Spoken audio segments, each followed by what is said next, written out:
Tampak seorang wanita yang berjalan sendirian di pedesaan.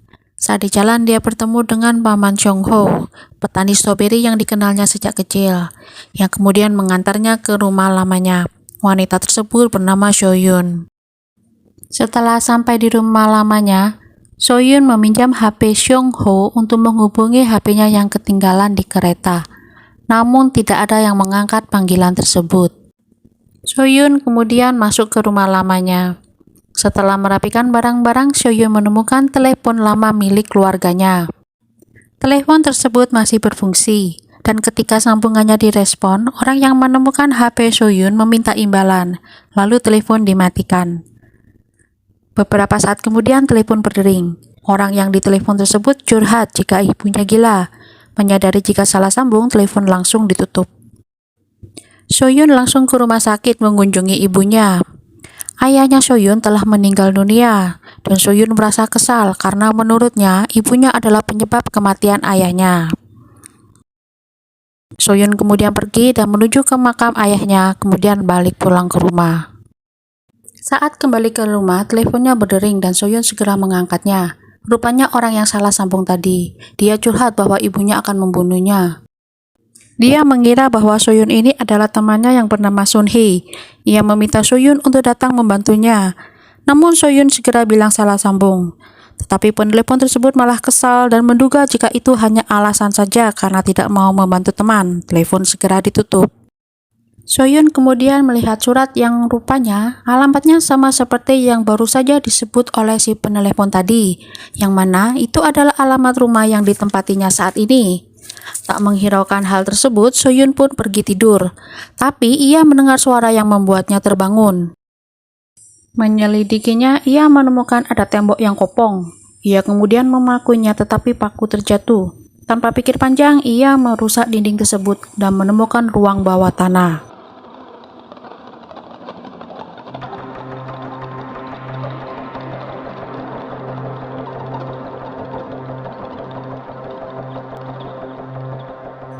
Soyun masuk ke ruangan tersebut. Tidak ada siapapun di sana, hanya ada kursi dan boneka. Dan ditemukan pula buku diari.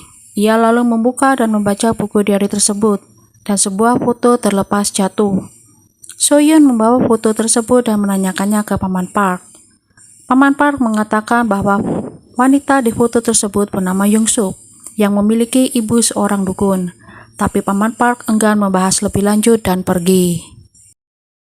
Di foto tersebut tertera tanggal yang menunjukkan 26 November 1999, sedangkan setting waktu saat itu tahun 2019 di mana jaraknya 20 tahunan.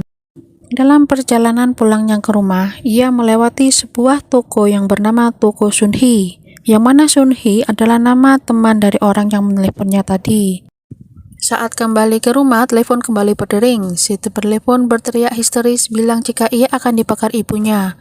Ia menangis dan berteriak yang membuat Soyun sangat khawatir.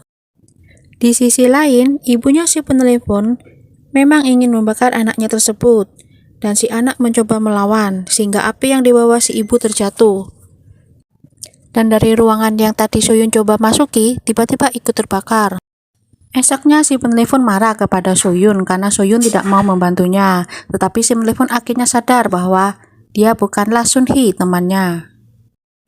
Begitupun dengan Soyun yang akhirnya menyadari bahwa mereka berdua terhubung dengan waktu yang berbeda, namun tinggal di tempat yang sama. Mereka hidup beriringan.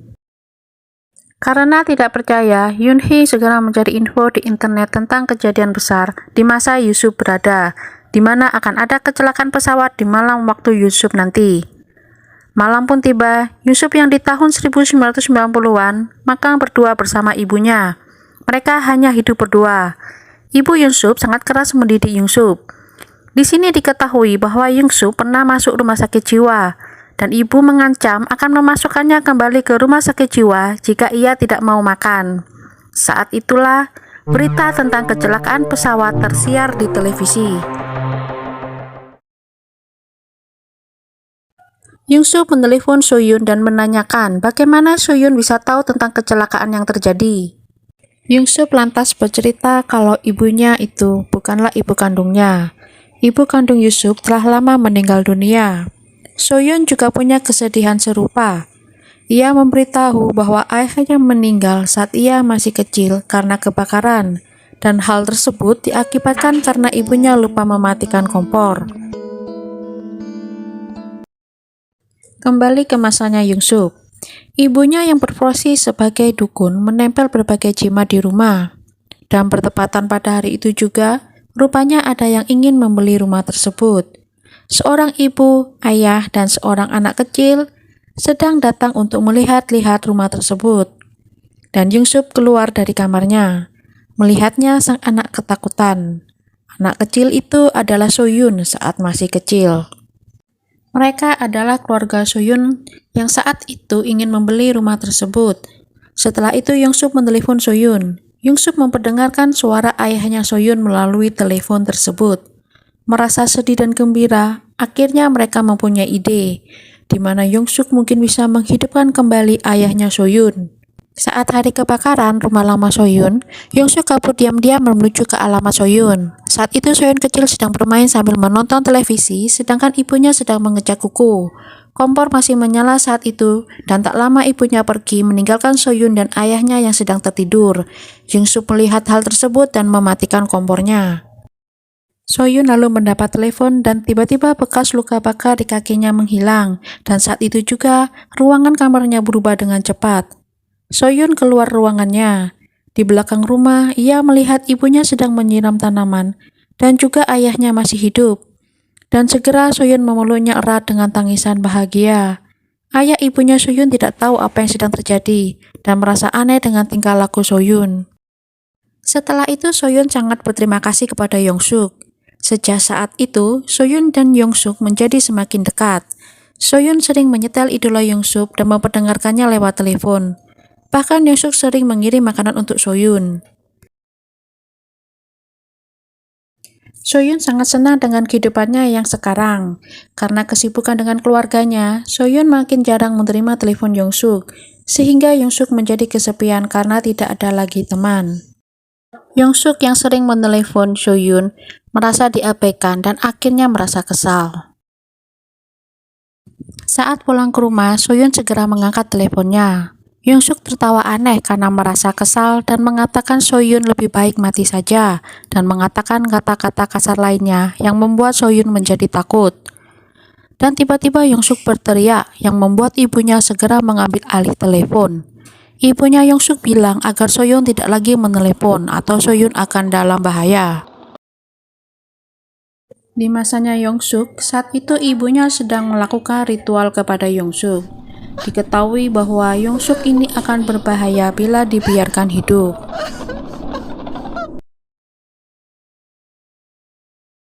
Keesokan harinya, Soyun berusaha mencari tahu tentang Yongsuk yang sebenarnya melalui berbagai media sosial dan mencari tahu tentang alamat tinggalnya saat itu. Tampak berita tentang ibu tirinya Yongsuk, di mana ibu tirinya ini adalah seorang ruqyah yang diduga bisa menyembuhkan penyakit kejiwaan. Tetapi ibunya Yongsuk ini membunuh anaknya sendiri, yaitu Yongsuk. Soyun karena khawatir segera menelepon Yongsuk dan bilang bahwa Yongsuk akan dibunuh oleh ibu tirinya sendiri pada malam itu. Sementara itu, tampak ibunya Yongsuk sedang mempersiapkan alat untuk membunuh Yongsuk. Ketika masuk ke dalam kamarnya, yang ditusuk bukanlah Yongsuk melainkan adalah bantal, dan Yongsuk yang sebenarnya ada di belakang sang ibu. Yongsuk bertanya mengapa ibunya ingin membunuhnya.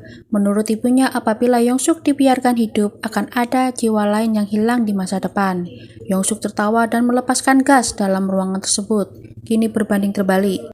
Yongsuk membunuh ibunya.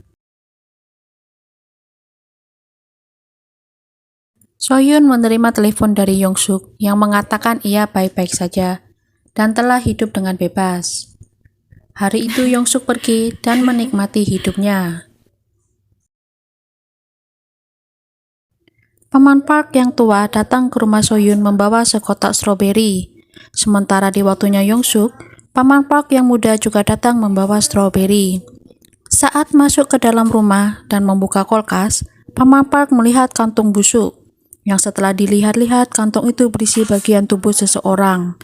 Paman Park ketakutan. Yongsuk yang mengetahuinya menjadi kesal. Tiba-tiba berdering telepon di waktunya Soyun. Yang menelepon adalah Paman Park. Ia meminta tolong. Telepon tiba-tiba ditutup. Soyun yang merasa bingung kembali ke ruangannya. Ia mencari Paman Park yang sudah tidak ada lagi di sana. Ketika bertanya ke orang tuanya, mereka tidak tahu siapa Paman Park. Soyun segera pergi menuju ke kebun stroberi untuk mencari tahu. Namun tempat tersebut tidak ada. Soyun lalu pergi ke kantor polisi, namun mereka semua tidak tahu apa-apa tentang Paman Park dan kebun stroberi. Salah satu polisi menanyakan mengapa Soyun mencari orang yang sudah meninggal 20 tahun yang lalu. Polisi tersebut menunjukkan catatan kepolisian tentang kasus meninggalnya Paman Park, yang ternyata Paman Park dibunuh dan dimutilasi oleh Yong-suk. Soyun lantas menemui seseorang yang bernama Sun-hee. Sun-hee ini adalah teman dekat dari Yong-suk. Sun-hee menceritakan jika Yong-suk menyebabkan luka di kakinya. Dan jika bukan karena ibu tirinya Yong-suk, Sun-hee ini mungkin juga sudah meninggal di tangannya Yong-suk. Dari informasi inilah, Soyun lalu menelepon Yong-suk dan menduga bahwa Yong-suk lah yang membunuh ibu tirinya sendiri dan Paman Park. Soyun menceritakan bahwa Yong-suk akan dihukum seumur hidup karena perbuatannya tersebut. Namun karena hal itulah, Yong-suk bertanya, bagaimana polisi bisa tahu kasus Yong-suk? Dan dari informasi Sohun inilah, Yong-suk akan menyembunyikan semuanya. Kali ini gantian Yong-suk yang mengancam Soyun. Soyun yang ketakutan langsung menutup telepon Yong-suk dan tidak mau mengangkat telepon Yong-suk kembali. Hal ini lantas membuat Yong-suk kesal. Berkali-kali Yong-suk menelepon, tetap saja Soyun tidak mau mengangkatnya. Tiba-tiba bel pintu berdering. Ternyata itu adalah Soyun kecil dan ayahnya. Mereka ingin menemui ibu Yong-suk karena sudah berjanji untuk bertransaksi pembelian rumah. Yong-suk berpura-pura memanggil ibunya dan lalu mengatakan kemungkinan ibunya sedang tidur. Lantas mempersilahkan Soyun kecil dan ayahnya untuk masuk ke dalam. Adegan berubah di masa Soyun yang sekarang, sedang diajari menyetir oleh ayahnya. Namun kegembiraan tersebut berakhir ketika Yong-suk mencoba membunuh ayahnya Soyun. Dan di masa sekarang perubahan kembali terjadi. Ayahnya Soyun harus ikut hilang juga. Yong-suk kecil yang ketakutan dan tidak tahu apa-apa kini dimarahi oleh Yong-suk. Ia menyalahkan Soyun karena tidak mau mengangkat teleponnya. Sedangkan Soyun besar harus menyadari bahwa ayahnya dan mobilnya tidak pernah ada di masa itu. Ia lalu kembali ke rumah. Dan rumah tampak berbeda, terlihat tidak terurus. Telepon berdering kembali, ia lalu segera mengangkatnya. Yong-suk mengatakan jika ia telah membunuh ayahnya Soyun. Soyun menjadi sangat marah dan mengatakan ingin membunuh Yong-suk. Tetapi hal tersebut tidak memungkinkan karena ia tidak bisa menemuinya karena mereka terpisah oleh waktu. Yong-suk yang menyadari Soyun kecil sedang bersamanya. Yong-suk memberi Soyun waktu 1 jam untuk memberitahu bagaimana polisi bisa menangkap Yong-suk. Jika tidak, maka dirinya di masa kecil akan dalam bahaya.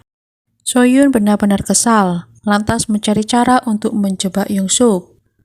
Soyun punya rencana untuk menuntun Yong-suk ke tempat yang mana akan terjadi ledakan gas di rumah tersebut. Sementara itu, Soyun kecil diikat di sebuah ruangan kecil tempat ibunya dulu melakukan ritual. Namun ketika sampai di lokasi, Yong-suk malah keluar dan melihat anjing. Ketika kembali ke rumah, ledakan pun terjadi. Telepon pun kembali berdering yang membuat Soyun sangat ketakutan. Dengan menangis, Soyun mengangkat telepon tersebut. Rupanya si penelepon adalah Soyun kecil yang meminta pertolongan kepada Soyun besar. Namun kehadiran Yong-suk ada di sana yang sangat marah karena Soyun telah membohonginya, yang lantas kemudian membawa air panas dan menyiram kepada Soyun. Soyun meminta ampun, tetapi Yong-suk tidak peduli. Kini di tubuh Soyun ada luka bakar yang sangat menyakitkan. Sementara itu, ibunya Soyun sangat khawatir karena tidak mendengar kabar dari Soyun kecil dan ayahnya. Sedangkan Yong-suk terus-terusan mengancam Soyun. Di sini lantas Yong-suk membongkar kematian ayahnya Soyun dulu, yang mana bukanlah karena kelalaian ibunya Soyun. Ibu Soyun telah mematikan kompor. Kematian ayahnya Soyun karena disebabkan oleh Soyun sendiri yang kemudian menyalakan kompor karena mengikuti acara di televisi. Kini terpaksa Soyun membobol kepolisian untuk melihat rekam jejak Yong-suk. Lantas Soyun menemui pemulung yang menemukan pisaunya. Kini masa lalu telah berubah dan dampaknya di masa yang sekarang juga berubah. Lantaran Yusuf sedang menyelamatkan dirinya dari jeratan hukum. Dan rekam jejak kasus Yusuf ini berubah di catatan kepolisian karena Yusuf telah berhasil menghilangkan bukti-bukti dan perbuatan kejinya, sehingga ia tidak jadi masuk penjara. Setelah itu catatan tersebut berubah. Kini rumah Soyun menjadi semakin berubah bentuk. Soyun segera lari dari rumah tersebut. Soyun hanya bisa mengetahui masa lalu hanya dari membaca buku kepolisian tersebut. Karena Yongsuk ini tidak jadi dibunuh oleh ibunya dan tidak ditangkap oleh kepolisian, maka ia masih hidup di masa Soyun, di mana Yongsuk menjadi semakin tua. Di waktu Yongsuk muda, polisi dan ibunya Soyun menemukan jepit kecil milik Soyun kecil. Ibunya lantas naik memeriksa ke lantai 2. Sementara itu, Soyun dewasa masih mencari keberadaan telepon tersebut. Kini masuk ke dalam ruangan ritual. Dia menemukan banyak bekas darah dan obat-obatan di sana. Dan telepon tersebut rupanya ada di sana. Karena tidak menemukan keberadaan Soyun dan suaminya, ibunya lalu meminjam telepon. Si ibu langsung mengambil telepon tersebut, dan kini Yongsuk merasa sangat panik. Dan benar, telepon terhubung, dan Soyun segera mengangkatnya. Soyun bilang bahwa ibunya harus segera keluar dari rumah tersebut, karena Yongsuk akan membunuh mereka. Tapi Yongsuk tua segera memukul Soyun dari belakang. Telepon pun terputus. Ibunya bilang bahwa si penelepon tersebut adalah anaknya yang menyuruhnya untuk keluar dari rumah tersebut. Si polisi dihabisi oleh Yongsuk. Yongsuk meminta teleponnya kembali. Di masa lain, Yongsuk tua dan Soyun saling berebutan telepon. Perkelahian terjadi dan Soyun berhasil mengambil telepon dan pergi. Begitupun dengan ibunya Soyun yang berusaha lari dari kejaran Yongsuk. Yongsuk mengejar Soyun dengan pisaunya. Telepon kini berdering dan ibunya Soyun menelepon Soyun. Ibunya meminta pertolongan dan Soyun menyuruhnya untuk melawannya dengan senjata yang ada. Kemudian ibu Soyun menemukan Soyun kecil. Lantas di belakang tampak Yongsuk siap untuk membunuh ibu Soyun. Namun ibu Soyun berhasil untuk melawannya. Kini Yongsuk mendekat ke Soyun kecil.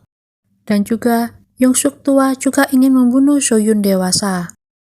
Tapi ibunya Soyun kecil datang dan terjun bersama dengan Yongsuk muda dari lantai 2 tersebut. Yongsuk tua tiba-tiba hilang di hadapan Soyun dewasa. Ia lalu segera berlari ke rumah sakit untuk mencari keberadaan ibunya, tapi tidak diketemukan.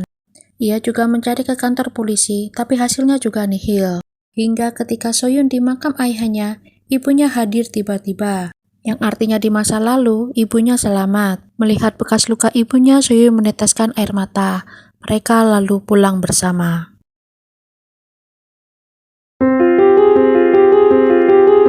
Sebelum itu, saat Yongsuk tua dan Yongsuk muda hadir dan berada di waktu yang berbeda, mereka sudah saling berkomunikasi terlebih dahulu melalui sambungan telepon.